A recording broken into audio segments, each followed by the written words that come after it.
What happened at Shiloh that almost cost the North the victory was that Sherman and complicitly Grant and McPherson, who was the engineer, had not fortified their position. I mean, here you had an army of, what, 40,000 men. You had a river on one side, you had a swamp on the other side, and you had an opening to an entire army of 40,000 Confederates, 45,000 Confederates, only 18 miles to your north from your forwardmost positions.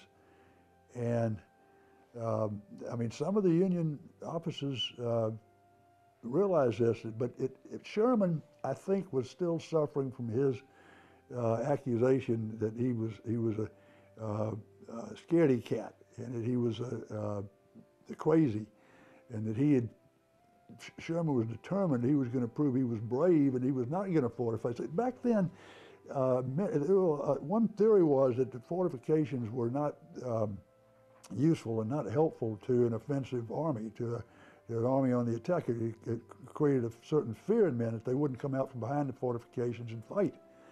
And that was not dispelled until really later on in the war in 1863, 1864.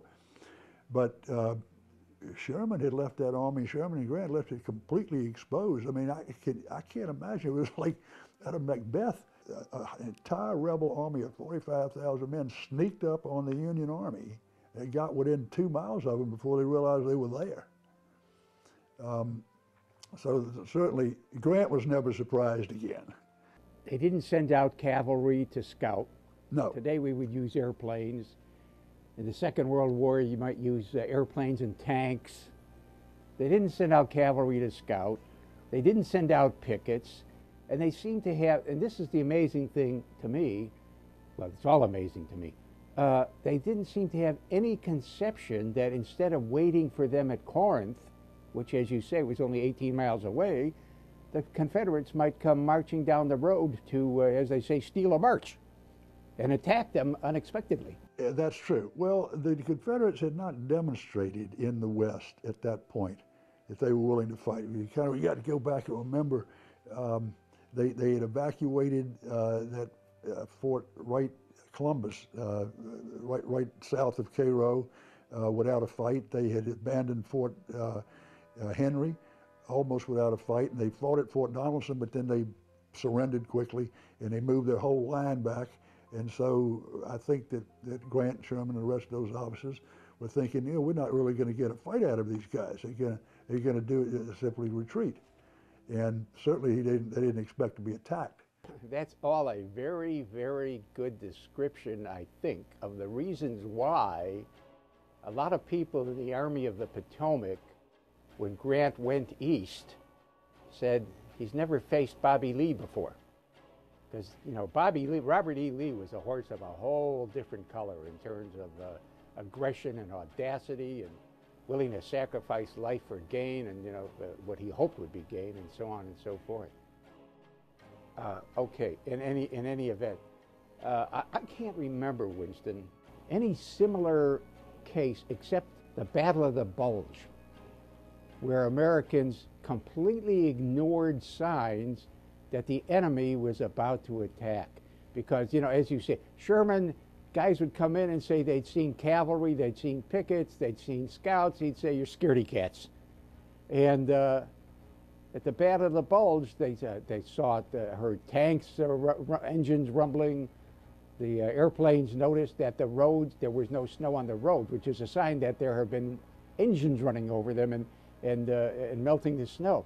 Those are the two great examples, I think, of in American history where they just ignored things. That's a very good example and an interesting comparison.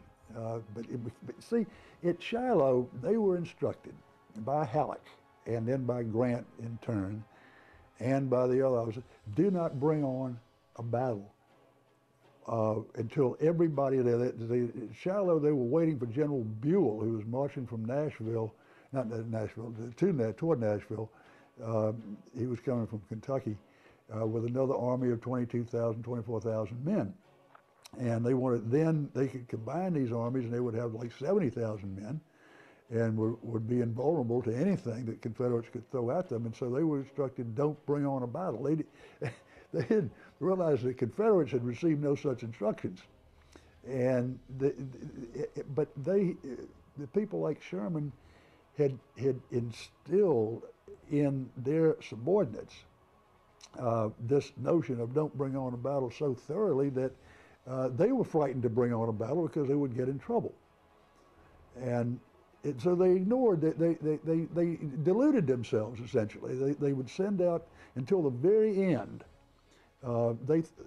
Sherman said, well, all that's out there is a regiment of Confederates and some artillery. Turned out it was the whole Confederate army. They had them that much fooled. You know, that too has a comparison. That's very much like what Lee told Harry Heath and others before Gettysburg. Do not get involved in a big battle. You want to go get shoes, okay, but don't get involved in a battle. Next thing Lee knows, it's the Battle of Gettysburg, you know. Easier said than done. This excerpt is brought to you by the Massachusetts School of Law, the leader of reform in legal education and a leader in multimedia education for the public. To view the full interview and for a full listing of MSL's programs, log on to mslaw.edu.